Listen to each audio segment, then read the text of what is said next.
অনেকে যারা শেয়ার বাজার সম্বন্ধে বুঝে উঠতে পারেন না বা শেয়ারে বিনিয়োগ করতে সাহস পায় না, তাদেরই মধ্যে অনেকেই বিনিয়োগ করার জন্য মিউচুয়াল ফান্ডকে বেছে নিয়ে থাকে।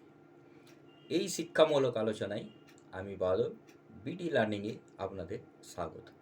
যারা নতুন দেখছেন এবং চ্যানেলটা এখনও পর্যন্ত সাবস্ক্রাইব করেননি অবশ্যই করবেন এবং ভিডিও ভালো লাগলে লাইক এবং শেয়ার করতে ভুলবেন না।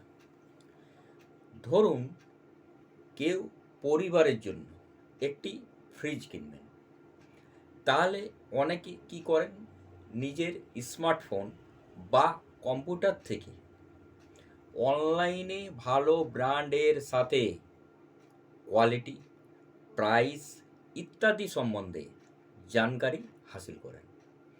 তারপরে অনলাইন স্টোর কিংবা দোকান থেকে সেই মতো কিনে থাকেন।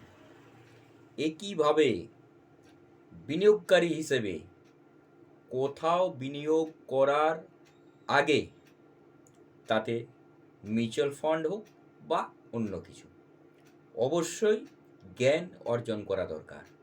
এবং এর পরেও যদি কেউ মনে করেন কোনো বিশেষজ্ঞদের কাছে পরামর্শ নেওয়া উচিত, সেক্ষেত্রে এটাও করা দরকার।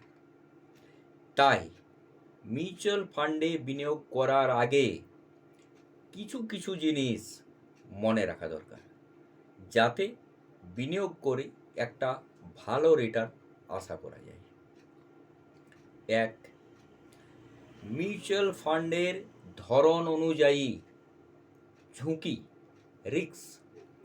বিনিয়োগ করার আগে অবশ্যই যাচাই বা জেনে নেওয়া দরকার যে মিউচুয়াল ফান্ডে বিনিয়োগ করার জন্য বেছে নিয়েছেন সেটা কতটা ঝুঁকি সম্পন্ন, রিস্ক ফ্যাক্টর কাজ করছে।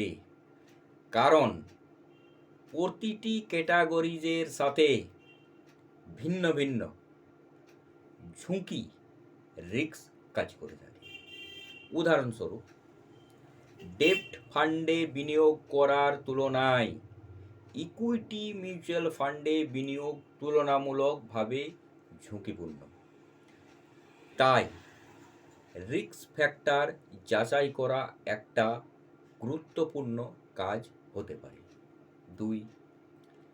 আর্থিক লক্ষ্যের উপর ভিত্তি করে বিনিয়োগের প্ল্যান।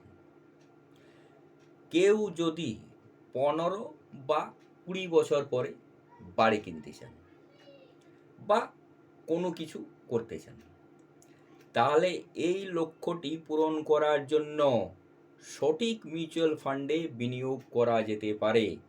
কারণ লক্ষ্য এবং ঝুঁকি দুটির মধ্যে সম্পূর্ণ ধারণা থাকলে সহজেই সঠিক মিউচুয়াল ফান্ড নির্বাচন করা যেতে পারে। 3. বিনিয়োগের ক্ষেত্রে বিনিয়োগের লক্ষ্য এবং সময়সীমা, যার জন্য ফিনান্সিয়াল প্ল্যানিং এর মূল উদ্দেশ্য বিনিয়োগ করা যেতে পারে। শর্ট টার্ম, মিড টার্ম এবং লং টার্ম, এইভাবে বিনিয়োগের পরিকল্পনা করা যেতে পারে। 4. এসআইপি এর মাধ্যমে বিনিয়োগ। ফিনান্সিয়াল প্ল্যানিং এর সবচেয়ে প্রাথমিক নিয়মগুলির মধ্যে একটি হলো ক্রমাগত বিনিয়োগ করা, যাকে আমরা এসআইপি বলে থাকি। অনেক ক্ষেত্রে ব্যক্তিগত প্রয়োজন বা আর্থিক জরুরি অবস্থার কারণে বিনিয়োগের সময়সূচি অব্যাহত রাখতে ব্যর্থ হয়। আর এই কারণেই মিউচুয়াল ফান্ডে বিনিয়োগ করার জন্য এসআইপি রুট গুরুত্বপূর্ণ ভূমিকা পালন করে থাকে। 5. Portfolio diversify.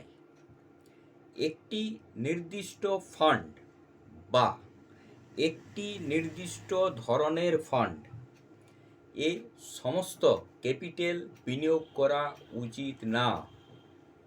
তার কারণ প্রতিটিতেই সুবিধা অসুবিধা থেকে থাকে।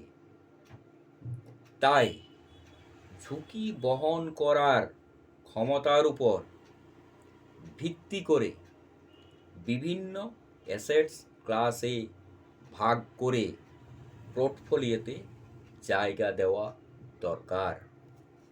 নমস্কার, সুস্থ থাকুন, ভালো থাকুন, দেখতে থাকুন বিডি লার্নিং।